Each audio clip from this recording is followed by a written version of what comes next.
부드러운 자는 지향을 보면 숨어 피하여도 어리석은 자들은 나아가다가 해를 받느니라. 아멘.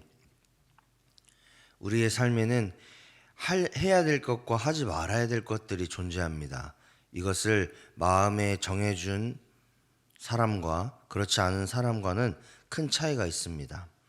해야 할 일을 정한 사람은 자신의 삶의 우선순위를 말할 수 있고 앞으로 나아갈 수 있는 정체성을 얻을 수 있으며 또한 그것들 가운데의 확신을 가지고 살아가는 사람들입니다.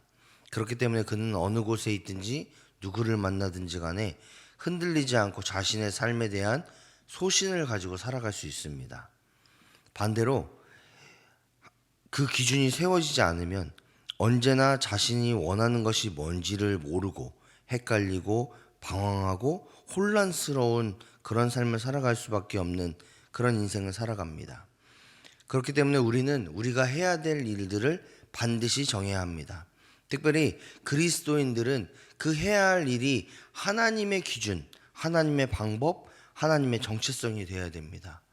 우리는 하나님의 말씀에 순종하고 삶으로 실천해야 되는 사람들입니다. 말씀의 정체성을 두고 우선순위를 두고 또 언제나 말씀대로 소신 있게 살아갈 수 있고 또한 말씀으로 내 삶을 점검하고 하나님께서 원하시는 삶이 어떤 것인지를 날마다 묵상하며 점검하며 그리스도인으로서 살아가야 되는 것이 우리들의 삶인 줄 믿습니다. 오늘 잠언 기자는 그리스도인인 우리에게 하지 말아야 할 것과 해야 할 것을 제안하고 있습니다. 먼저 하지 말아야 될 것은 죄를 짓는 일입니다. 본문은 죄 짓는 일을 하지 말라고 이야기하면서 경계해야 될 것 세 가지를 언급하고 있는데 첫 번째로는 자기 자랑입니다. 1절부터 2절까지의 말씀을 보면 우리 모두는 내일 당장 일어난 일을 알지 못하기 때문에 지금 당장 이 새벽 예배 마치고 문 열고 나갔을 때에 어떤 일이 어떻게 벌어질지를 우리는 알 수 없는 연약한 존재들이기 때문에 스스로를 자랑하고 능력 있다고 과신해서는 안 된다라고 이야기하고 있습니다. 우리가 자랑하는 영광된 모습이 내일의 내 삶에서는 올무가 될 수도 있고 나를 넘어뜨릴 수도 있기 때문에 그렇습니다. 그렇기 때문에 우리는 스스로 자랑하지 말고 다른 사람에게 칭찬받는 그런 일들만 하는 사람 앞에서의 칭찬 앞에서도 겸손할 수 있는 그런 삶을 살아가라고 이야기를 하고 있습니다. 자기 자랑은 스스로를 얽어맬 수 있는 올무가 되고 또 넘어뜨릴 수 있는 여지를 만들기 때문에 그렇습니다. 두 번째로는 분노를 경계하라고 3절은 이야기합니다.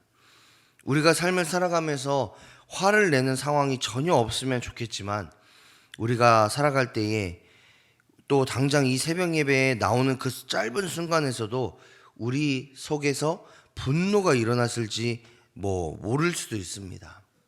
이 분노는 우리 주변에 늘 함께 합니다. 하지만 우리가 기억해야 될 것이 있다라면 이 분노의 상황 때마다 우리가 어떻게 반응할지는 우리들의 몫입니다.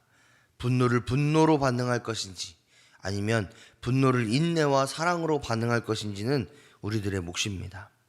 잠언 기자는 분노는 나와 다른 사람의 삶에 큰 영향을 끼치기 때문에 하나님의 온유의 성품을 닮아 그리고 그것을 다스리라고 이야기합니다.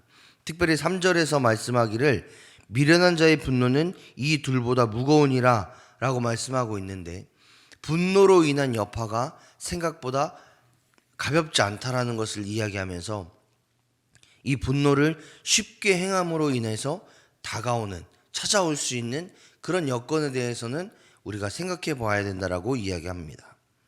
세 번째로는 사람과 다툼 혹은 멀리하기를 경계하라고 말씀합니다. 세상을 살아가는 동안에 혼자서만 살아갈 수 있는 사람은 아무도 없습니다. 우리는 인식하지 못할 뿐이지 우리 모두는 많은 사람들과 더불어 살아가고 있습니다. 그런 삶을 살아가는 우리가 다투고 사람을 멀리하고 외롭게 살아가는 것을 우리는 반드시 경계해야 됩니다. 특히 복음을 전해야 되는 사명이 있는 우리는 우리 주변 사람들에게 친절하게 대하고 그들에게 복음을 전할 수 있는 여건들을 만들어내는 것, 그게 바로 우리들이 살아갈 삶의 모습이기도 합니다.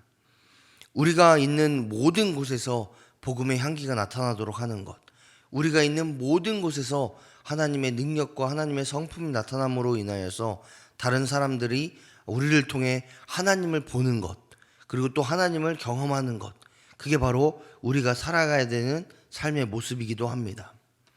그렇다면 우리가 반드시 해야 되는 일은 뭘까요? 잠언 기자는 스스로 점검을 하는 일을 우리가 해야 된다고 이야기합니다. 그리스도인인 우리는 하나님의 말씀을 나에게만 적용해야 됩니다. 그리고 나 자신을 점검하는 데에 하나님의 말씀을 들어 사용해야 됩니다. 내 주변 사람들에게 잣대를 갖다 대고 내 주변 사람을 비방하고 정죄하는 데에 하나님의 말씀이 사용돼서는 절대로 안 됩니다.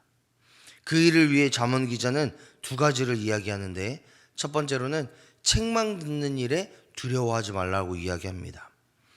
저는 제가 잘한 일을 칭찬해주고 격려해주는 말을 듣는 것을 좋아합니다. 아마 많은 사람들이 그럴 것입니다. 또 반대로 실수하거나 잘못한 일을 꼬집고 비난하는 일을 듣는 것을 싫어합니다. 이 또한 많은 분들이 동일할 겁니다. 하지만 잠언 기자는 내 실수와 잘못된 일을 말해주는 것은 좋은 친구고, 또 좋은 말만 하는 사람은 원수와 같은 사람이라고 이야기합니다. 우리는 기분 좋은 소리만 듣고 듣기 싫은 소리는 귀를 닫는 그런 미련한 사람이 아니라, 듣기 싫은 말에는 더욱더 나 자신을 돌아봄으로 인해서 나 자신을 연단하고 또 개선하는 그런 지혜로운 사람이 되어야 될 줄 믿습니다. 또한 듣기 싫은 소리를 해야 하는 경우가 있잖아요. 내가 들어야 되는 경우도 있지만 해야 되는 경우가 있을 때에 그 듣는 사람을 배려하고 또 그 사람이 알아들을 수 있도록 말하는 것이 지혜입니다. 아무리 좋은 소리도 듣는 사람이 수용하지 않으면 바닥에 떨어지는 잔소리밖에 되지 않습니다. 하지만 아무리 실없는 이야기여도 듣는 사람이 경청해서 듣고 수용하면 교훈의 소리가 됩니다. 따라서 우리가 하는 모든 대화의 시작에는 듣는 사람에 대한 배려가 있어야 하고, 또 그 배려로 시작하는 것이 나이가 아무리 어리고 경험이 아무리 적어도 그 사람과 대화를 할 수 있는 그런 성숙한 마음이 우리에게 있다라면 우리 모두는 지혜자가 될 수 있습니다. 따라서 책망 듣는 것을 두려워하지 않을 뿐만 아니라 책망해야 되는 상황 가운데 있을 때에 듣는 사람을 배려하고 지혜를 가지고 그 사람에게 다가가서 이야기해 줄 수 있는 그런 은혜가, 그러한 모습이 우리에게 있어야 될 줄 믿습니다. 두 번째로는 11절의 말씀을 통해서 지혜를 날마다 얻는 삶을 살아야 될 줄 믿습니다. 지혜로운 사람의 특징은 작은 일에서도 배우기를 그치지 않고 배운 교훈을 통해서 자신을 돌아보고 자신을 개선하고 스스로 좋은 사람이 되기 위해서 애쓰고 수고한다라는 점입니다. 또한 하나님 보실 때에 내가 올바르게 살아가고 있는지, 또 하나님께서 원하시는 삶의 모습으로 살아가고 있는지를 늘 점검하는 사람이 지혜로운 사람들입니다. 이런 태도는 비방하는 사람까지도 부끄럽게 만든다라고 본문은 이야기합니다. 이렇게 지혜를 얻기 위해 노력하는 사람의 삶에는 언제나 변화가 있습니다. 성장이 있고 성숙이 있습니다. 물론 이런 삶을 살아가는 것은 굉장히 어렵습니다. 3살 버릇 80까지 간다라는 속담이 있듯이 이미 익숙해진 습관이나 혹은 버릇을 고치는 것은 굉장히 어렵습니다. 그러나 그 버릇을 고치기 위해 하나님께서 원하시지 않는, 또 사람들이 나를 통해 하나님을 보지 못하고 그것을 회방하는 일이 있다라면 언제든지 개선하고 변화를 만들어내야 되는 것이 그리스도인의 모습입니다. 그 일이 쉽지 않습니다. 그렇기 때문에 우리가 날마다 예수 그리스도의 힘을 힘입고 하나님의 능력을 힘입고 하나님께 기도하면서, 하나님, 이런 일들이 내 삶 가운데 나타나고 있는데, 내 삶 가운데 습관처럼 보여지고 있는데, 내 삶을 좌지우지하고 있는데, 하나님, 내 삶을 붙잡아 주시고 내 삶 가운데에 변화를 허락해 주십시오. 날마다 내 삶을 통해 하나님의 영광을 회방하는 일이 없게 도와주십시오. 이렇게 기도하며 하나님을 의지하는 삶을 살아가는 것, 그게 바로 지혜를 얻는 자, 지혜로운 자의 삶임을 여러분 기억하시면서 하나님께서 그런 지혜의 삶을, 지혜를 얻는 삶을 살아가는 것이 너무나도 복되고 하나님께 칭찬받는 일이라는 것을 기억하셨으면 좋겠습니다. 이 작은 변화는 작은 것에서부터 시작합니다. 우리의 삶의 변화는 정말 작은 것에서부터 시작합니다. 하루에 5분 기도하는 것이 우스워 보이지만 한 달을 유지하면 2시간 30분을 기도하는 겁니다. 1년을 유지하면 30시간 이상을 기도하는 겁니다. 이 작은 변화가 생길 때에, 이 작은 변화가 쌓일 때에 비로소 변화가 일어나고, 변화가 일어나면 우리 삶은 반드시 성장하고 성숙할 수 있습니다.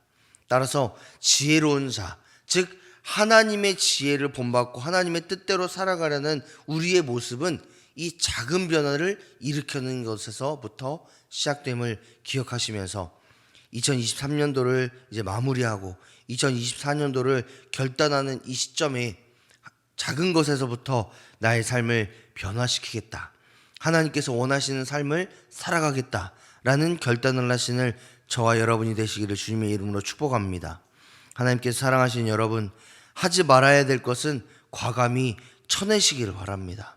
그리고 해야 할 것은 반드시 행함으로 인해서 삶을 변화시키는 일에 도전하시기 바랍니다. 우리는 날마다 믿음의 장성한 분량에 이르도록 애쓰고 수고해야 하는 그리스도인들입니다. 하나님의 성품을 닮아가는 하나님의 자녀이자 예수 그리스도의 제자입니다. 오늘 하루 동안에 지혜의 근본이 되신 하나님의 말씀대로 살아가시기를 소망합니다.